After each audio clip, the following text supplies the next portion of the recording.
Well, welcome to GovExperts Insights, where we talk about politics, policy, and the practice of both. Today, we'll be talking about the evolution of political polling with our guest, John Vinson. John is the Senior Vice President of Sales at Ragnar Research, one of the country's top political and corporate polling companies. John is a fifth-generation Floridian with a national portfolio.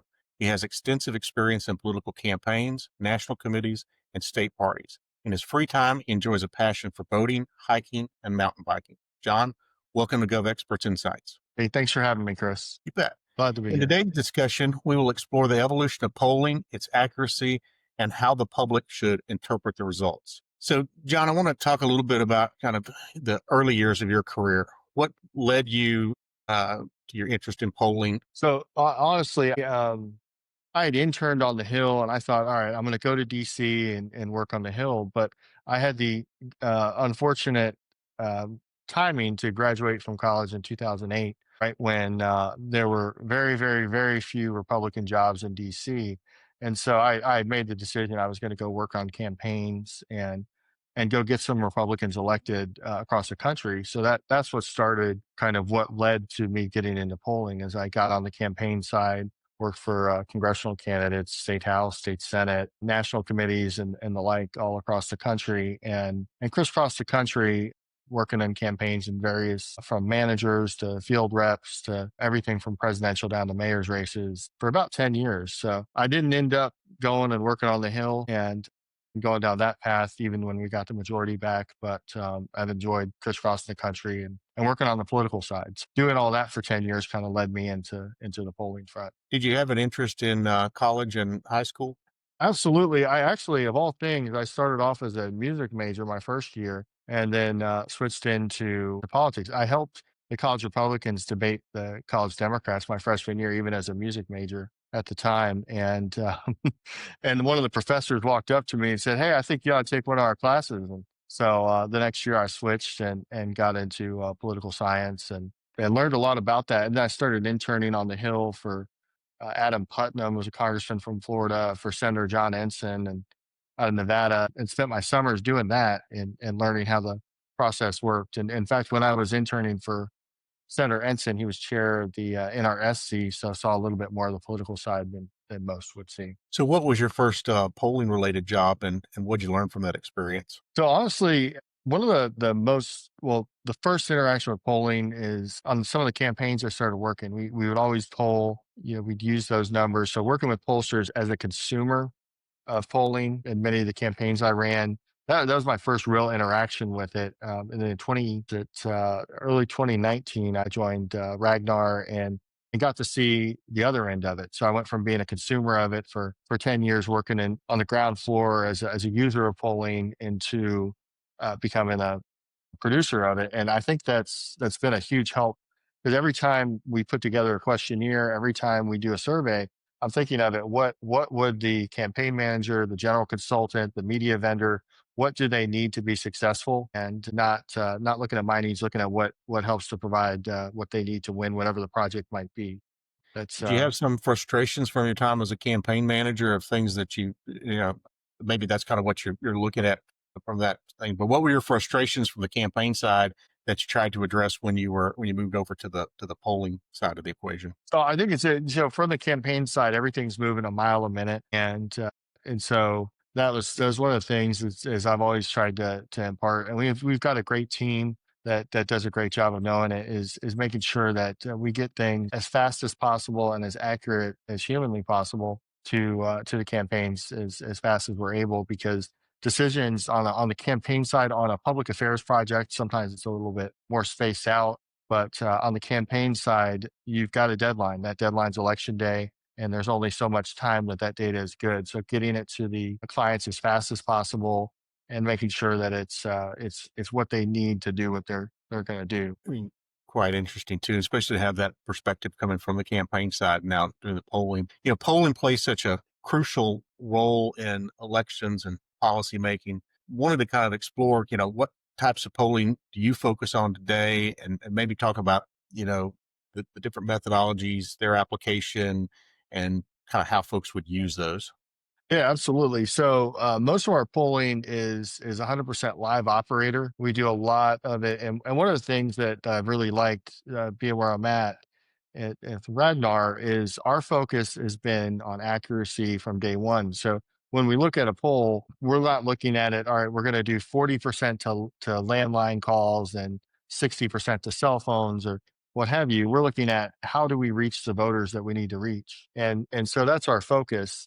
And because of where people are moving with technology, as the technology changes, the polling adapts. Most of our calls right now are to cell phones, and it's changed how we do business. I remember when I first started in 2008, when we would poll, majority landlines is what it was. I mean, people had cell phones, but most people still had landlines. It was majority cell phone or landline, and we would take off certain days because those were church nights. Those were campaigns in Alabama, and that's all changed. I mean, with cell phones, you're calling people, you're able to reach them, when they're out at Home Depot, you're able to reach them, and at any time during the day almost, except for when they're at work and work from home and what have you. So it's really changed. It used to be just a small window in the evenings with landline calls, and it's changed to be more cell phones oriented. And as technology evolves, so will we to get to that focus to reach the right people in a quality way where you're getting accurate information and being able to get that to our customers. Yeah, I remember that window, like what that's between 6 and 9 things, and you interrupt somebody's dinner, things you might get chewed out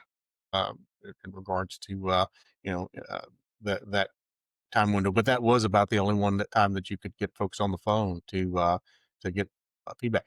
I guess you did a great job of describing kind of the technology of things. I mean, and it's obviously expanded the times in which you can interact with voters and survey respondents. What's your kind of view of technology in general and kind of the new things you see out there that are playing in with polling and how it's affecting? Is technology a help or a hindrance to you? Well, I mean, it's a help in some ways. On the back end, I mean, for example, just going to campaigns. The first campaign I was doing, we would to make walkbooks, we'd print out off of Excel sheets, and then we would take the almanac of Huntsville, Alabama, and we'd make copies, and we'd highlight the streets where they would be knocking. It's obviously different than polling, but you just think of how automated that is now with walk apps. Smartphones were Blackberries at that point. The iPhone really was not nearly as dominant as it is now. And so that's one aspect of campaigns. With polling, a lot of the data analysis, a lot of the mapping, a lot of those kind of things that are part have become a lot easier to do or a lot more automated to do. So that helps us to turn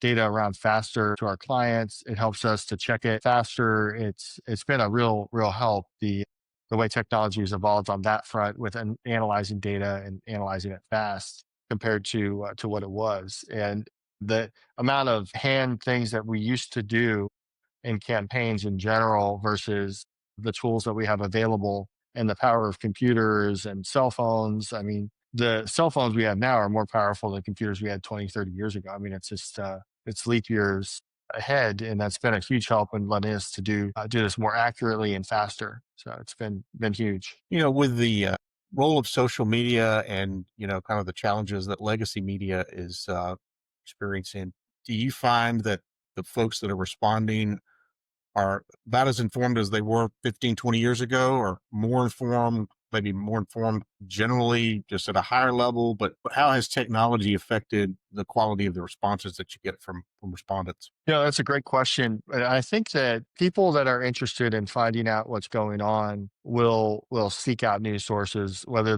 they're going to websites, whether they're going to X and or Facebook or what have you.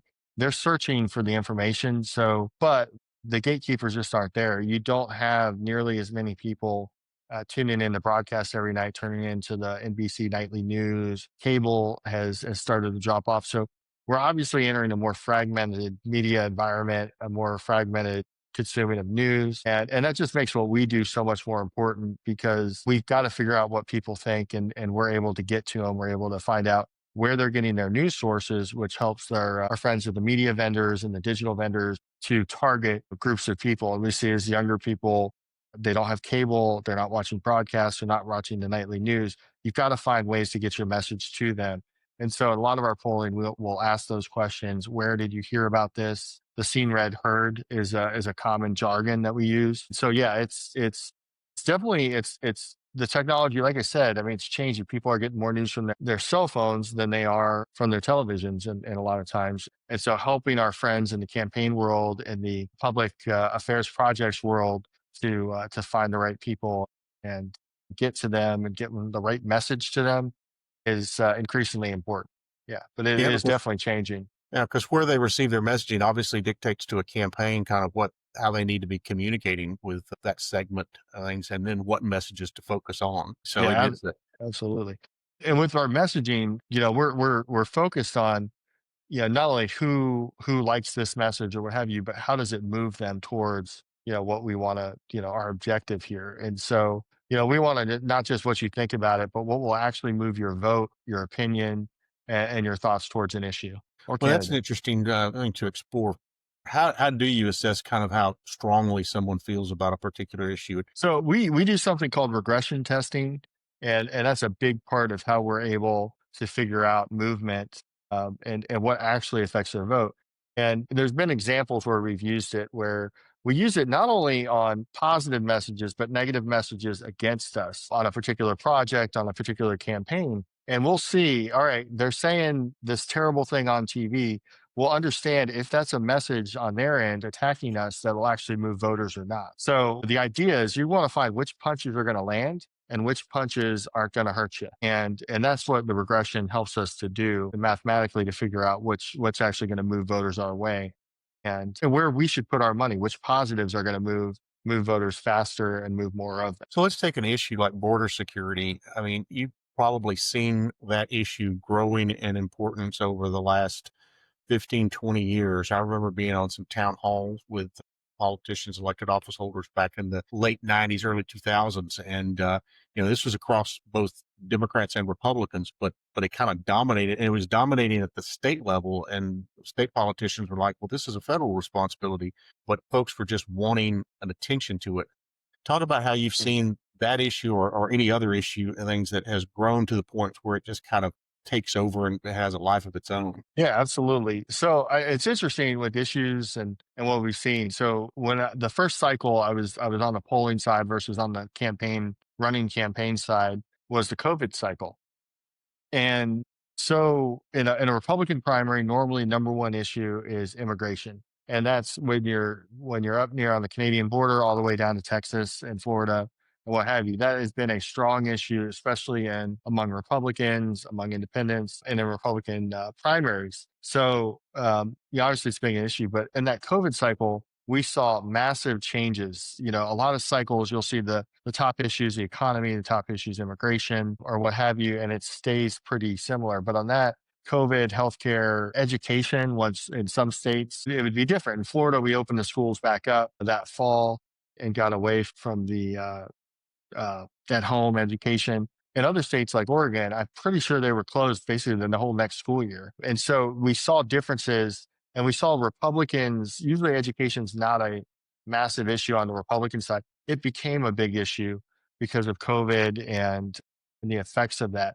So that was a cycle where, I mean, immigration is definitely a big issue. It's getting bigger and bigger. Got bigger under the Biden administration, and some of the issues on the border with some of the policy changes that led to that kind of flood of migrants and the caravans. But the frustration of that issue lingering and not being resolved definitely shows up in the polling, and it continues to do so. Was interesting too on reading on COVID, because that was a global disruptive event, things. And I think, I have conversations with folks about how it's kind of scrambled our politics to some degree. And my question to you kind of in regards to what you see in the polling results then and as they've evolved since then, has the effect of COVID changed people's views, or has it motivated people outside of politics to become more engaged in politics? What do you describe in terms of kind of the COVID effect of bringing people into politics and what it's done to their views? I absolutely think it has brought a lot of people into politics. And we look at the school boards and a lot of the fights that are going on school board,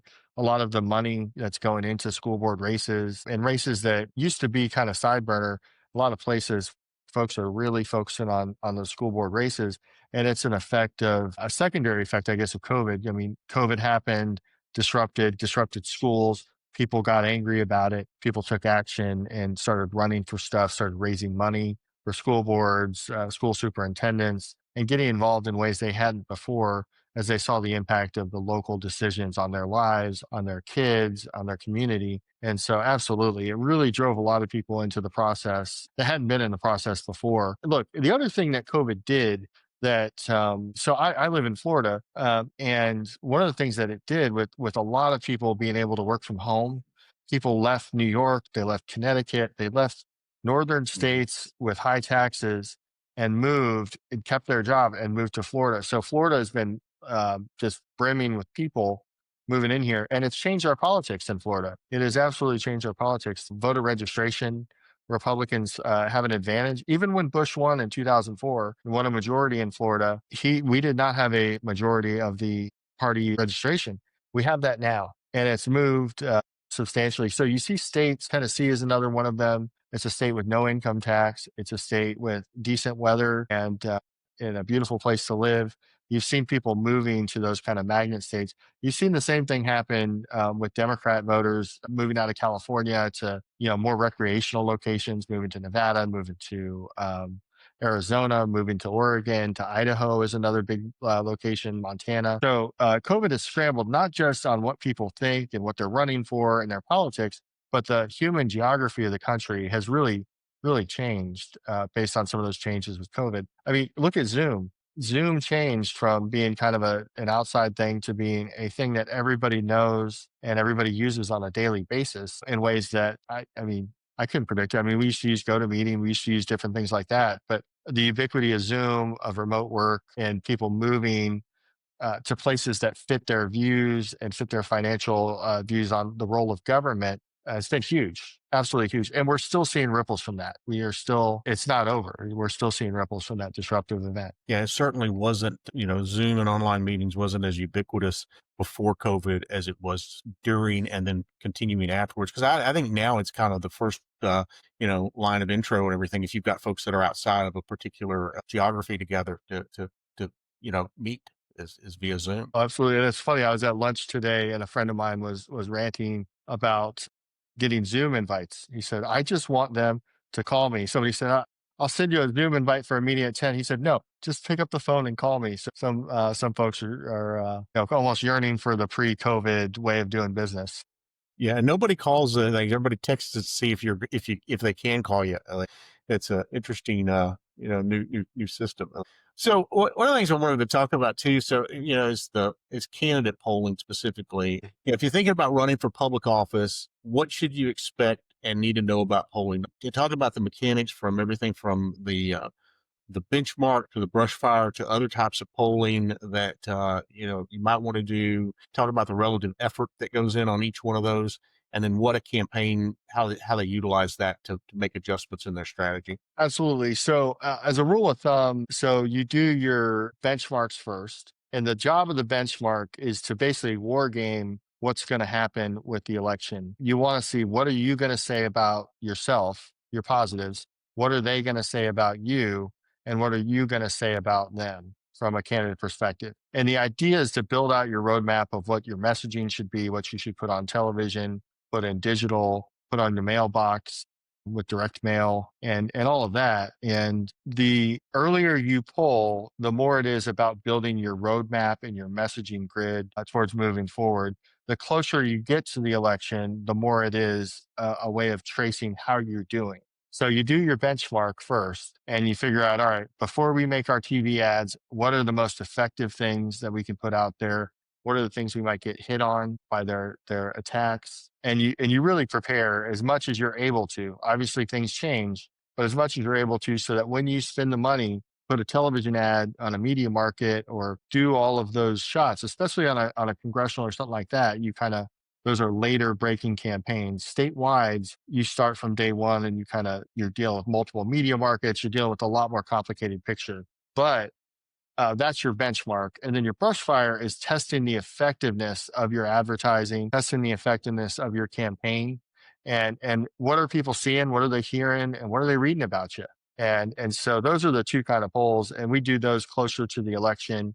to test how effective the messaging is and make adjustments. So in the benchmark, you've got what the candidate's beliefs are, the issues that they feel are important that you'd obviously want Yeah. to test. You're also kind of looking for issues out there that may move voters and trying to Mhm. identify, the winning edge there. What's some ways, that you kind of identify those issues that would be obscure, but for polling things to find out how you can get an edge with a certain population within that district. Absolutely. So one thing we do at Ragnar Research, we do a couple things. We do heavy stratification, and stratification is kind of a deep word to say we look at the population of what we think is who we think is going to vote, and we make sure that when we're dialing those people, and we're getting those people. We're getting the right ages, we're getting the right education level, the right income level, that we get as close to that before we wait, and weights adjusting to make sure it fits in within that. And so that's one thing is you do a lot of pre-work on our end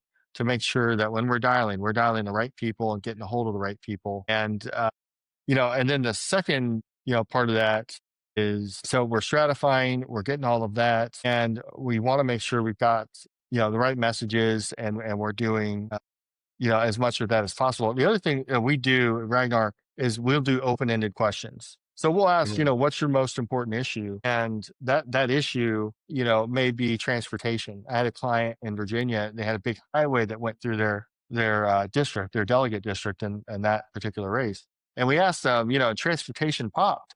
And then we asked, well, how would you like your delegate to fix that? And the answer was it was all one road. It was that Interstate 81. It wasn't build more roads. It was make that road safer.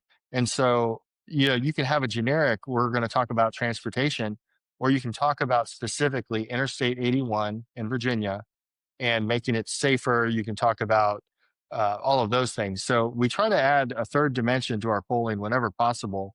And that is to ask and listen, to do open ends so that we hear what the voters are saying and we can adjust it and add extra on those issues. So it truly is kind of from the ground up, and you're hearing what those constituents want. Is at least that for that particular point in time. Yes. Mm. Yes. Yeah. Well, And that's important. We want to listen to the voters. I mean, we want to ask the right questions and we want to get the accurate answers in a fully emblematic way of what the actual the view on the ground is. and accuracy is a topic too I want to delve into because we've had some spectacular hits and misses and everything in regards to some more on the public polling side, which you might Mhm. take a little bit to see kind of experience there and impressions of that versus kind of the polling we've been talking about so far has been polling that a campaign utilizes. Sometimes it may be Mhm. released. It's only going to be released in ways that are advantageous to the campaign, but there's a lot of data behind that informs strategy and messaging. You'll see, but it won't ever be attributed back to a poll. You do have those things out there with newspapers and other entities that are doing polling. So, one of the biggest concerns in polling today is accuracy. Yeah. And many people lost confidence. I think people view most of the publicly, released polls as somewhat biased or trying to take you in a direction. But how should we think about accuracy in polling? So one of the founders of our firm, Chris Perkins, has a saying, and I believe it's even pinned on his Twitter. It says, "Don't trust polling you don't pay for. Don't trust research you don't pay Sound for." advice. Exactly. And so one of the things, yeah, obviously, if you can afford to pay for good quality research and polling, do it. And don't trust public polling from the incentives for public polling and the incentives for campaigns polling are two different places. And some of the public polls are more accurate than others. Some are way off, but don't trust polling you don't pay for if you can afford to pay for it. I mean, obviously, some campaigns can't afford to do polling, and that's totally fine. But if you can afford to do research, don't let the other stuff, don't let the noise. Some of them have agendas that are different than yours for sure, especially with media polling. So if you can afford it, hire a high quality pollster and listen to your pollster. Their incentive is to get it right.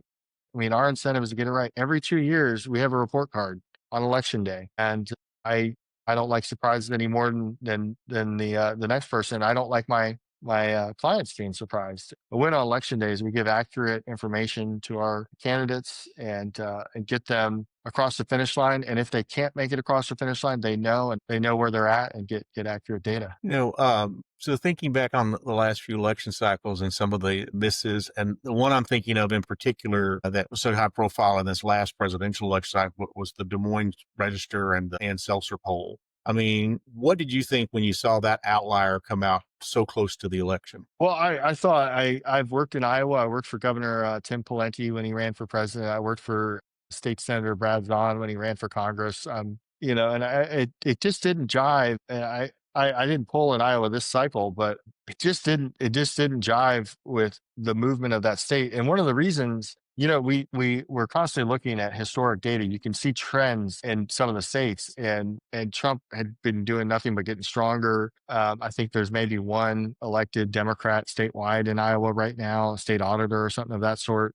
And so it really didn't jive with kind of how the state's going. And honestly, quite honestly, when you see something that's that far off, I didn't really look into it that much. I do not want to learn how to screw up a poll that badly by checking what they did. I don't want to look at their methodology statement and accidentally try to do something anywhere near what they did on that poll, because obviously, if that poll had been accurate, Donald Trump would not have been president. But that poll was way far off, and I don't even want to figure out how they did it, because I You don't feel want to like do it anything would, near. you Yeah, pick up a bad habit of things going forward. yeah. I'm just thankful that we didn't have surprises like that. Our candidates knew where they were, and we had a good cycle. So when on the candidate polling side, you're obviously doing the benchmark prior to mail, prior to digital, prior to television being delivered. So maybe, 3 or 4 months out, benchmark sometime in between there. And then, how close to election day do you wind up polling? It's interesting. It's about 2 weeks out, you're basically done, because polling is something you do to decide how to spend money. And the closer you get to the election at the end there, you kind of run out of ways to spend money. You run out of TV ads to cut. You run out of mail to send, because the postal service, you gotta send it a couple weeks in advance. So towards the end of election day, you got texting and you got digital is the only ways that you can really do something. So we get towards the end, it kind of dries off, kind of like the mail vendors. They are playing golf on election day because their work is done. But a couple years ago, I think it was the 2020 cycle. I had a friend who was running a caucus, and he called me up maybe 2 weeks before the election, and he had four or five races that he wanted to check out. And everybody was telling him, all the campaigns were saying, we're going to win, we're close. And so one of the things we did for that caucus was we pulled all five of those races. We had one it was an incumbent, and they were 50-50. They were right on the edge. And so that was one where they ponied up and put more money in there. There was one where they were down maybe 5-6 points, and there was not enough time for them to catch up. They just weren't going to get there. There was another one where the candidate was ahead by about 4 or 5 points and was going to win. So they didn't really need to invest more in that race of the five. And there was another one that was 50-50, right on the edge. And that one lost by maybe 30 votes or something like that. I mean, it was really narrow. So one of the things we do, and what polling can do for a caucus or for an organization, is help them to prioritize the spending of money. If you don't have enough to do everything, you do the polls to figure out, where are my best bets, where are my the best options of having success, and spend your money there. So I was really proud of how that worked out, because all those polls lined up.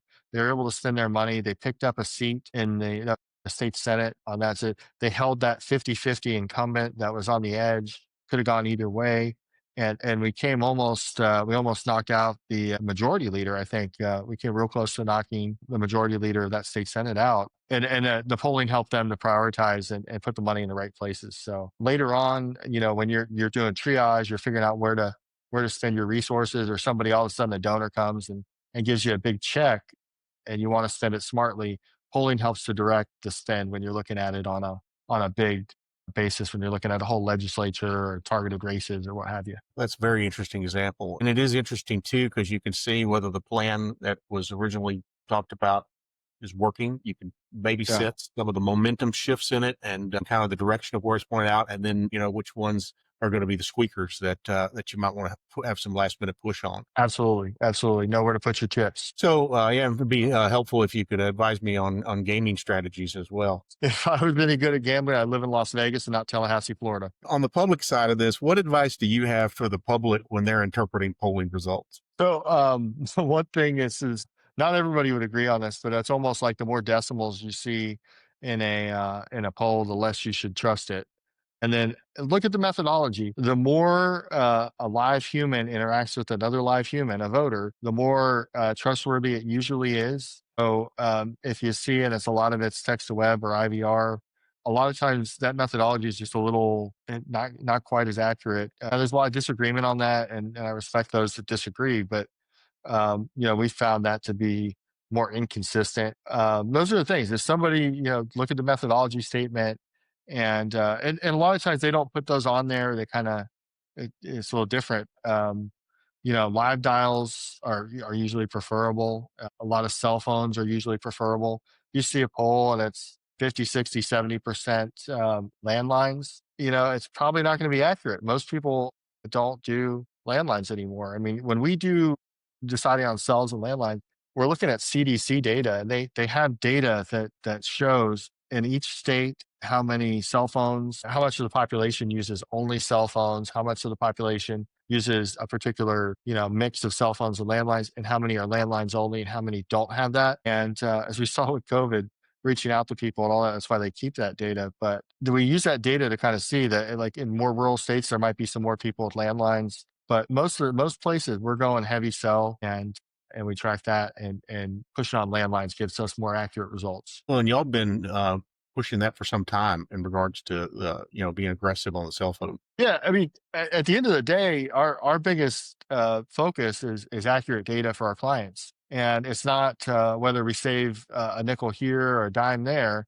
Our focus is getting accurate data because our Ronald Reagan has this saying that freedom is never more than one generation away from extinction. And when you're in a polling company, accuracy is your currency. So our accuracy is what keeps us from being extinct as a company. So our Well, focus and, is and, on and you play a yeah. key role in democracy and representative government because you give a window to a candidate or an office holder about what their constituents are thinking in a quantifiable and scientific approach things. And, there are obviously other ways that an individual is going to, office holder is going to be able to get that feedback. Their town halls, there's their own Mhm. interactions that they're having with constituents. Nowhere is it kind of as comprehensive as that benchmark poll and testing what people think, having those open-ended questions, being open to hearing what they to figure out what your priorities need to be as a policymaker. I do know though that as polling is faces more scrutiny, it's tougher to get people to engage and things. Folks are talking about alternative methods. Focus groups have been around for some time, and more recently, there's and to a little bit on the gaming side, I suppose, with predictive markets being talked about. Do you think those can complement traditional polling? And are there other alternative methods out there that you're kind of paying attention to these days? Yeah, so we do a lot of focus groups. Obviously, it was interesting. My first cycle with COVID, focus groups kind of died off, at least in the traditional sense of in-person focus groups for in 2020. A lot of people were, and a lot of the focus group centers and a lot of the big cities kind of stopped. They had a lot of trouble with that business model when you can't get people in a room in Portland or Seattle, places they used to have places where you do focus groups kind of disappeared. But focus groups are great for adding color and getting in depth when kind of what that big issue is, and getting an extra dimension to it. Focus groups are great. I think with the predictive, that kind of thing. I think that's there are some biases to it. I mean, it's biased towards people that kind of log in to do that kind of thing with the predictive, predict it and some of that kind of thing, to those that choose to participate in it, some opt-in bias. But I mean, one of the things that we're always doing is trying to think, the need to get good questions answered accurately will not go away. The technology continues to change, the culture continues to change. So we're always experimenting. And in fact, we do something at Ragnar, we call it Ragnar Labs. And a couple times a year we look into particular issues. We looked at the felon voting patterns. There was a lot of stuff in the first Trump administration with um, reenfranchisement of felons. And so we looked into that. And, after each cycle, we look at what are the big things that we get out of it. We've studied text to web and looked at for some of the things that it works for, some of the things it doesn't.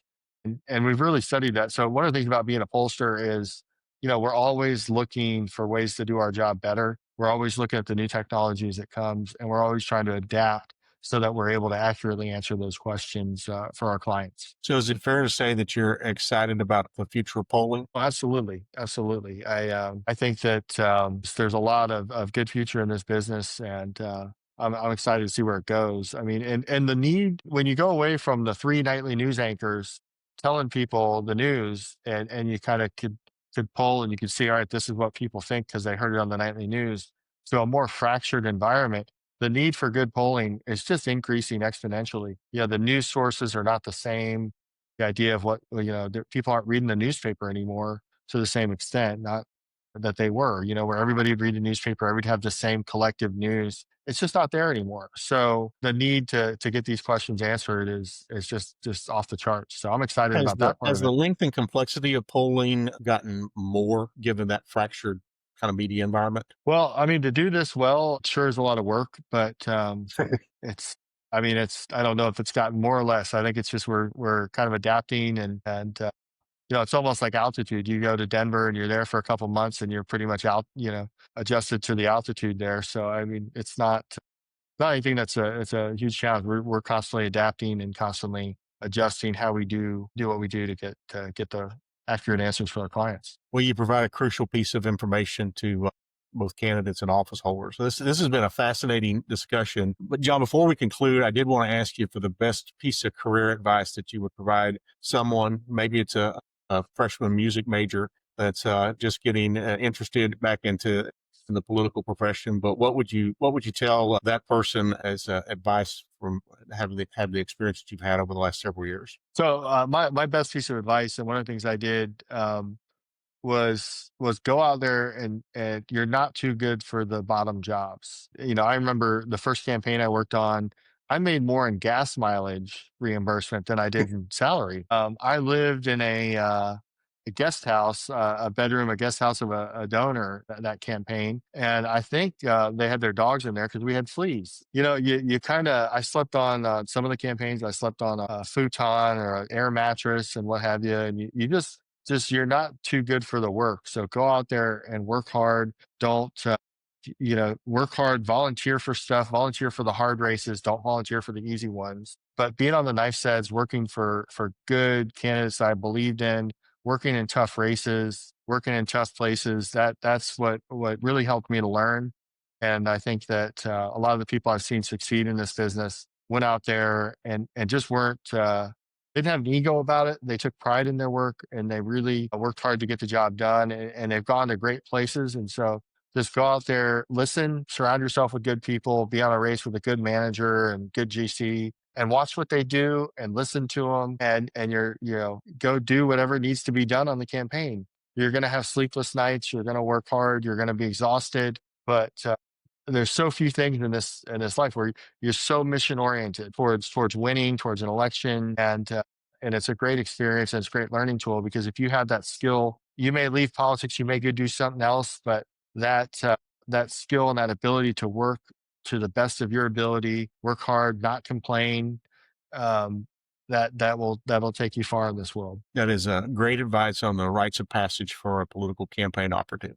So thank you for that. Now, just any final thoughts for those interested in polling, whether as professionals or as informed citizens? Absolutely. So our website is ragnarresearch.com. And on there, we've got a lot of those Ragnar labs are on there, our post-election kind of view on the past couple cycles. So, feel free, go on there, reach out to us if you got questions. We're happy to answer and talk to folks about it that are interested in polling and research. It's an absolutely interesting thing, but I tell you, go out there and participate in the process before you get into the polling side of it and learn what a place looks like, what it feels like, what the people are like before you go onto this side of it. And it'll pay dividends. Thank you for that. And we'll post Ragnar Research, your website there in the comments when we post this out online.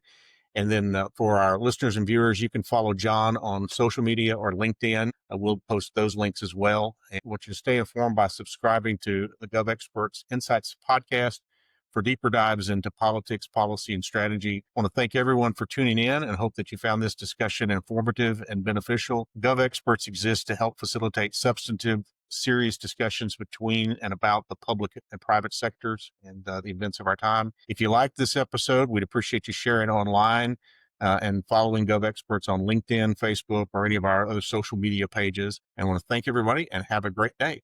John, thank you very much. Thank you, Chris. Thanks for joining this edition of GovExperts Insights. We invite you to follow this and other episodes at govexperts.com or on LinkedIn, Facebook, YouTube, and our other social media channels.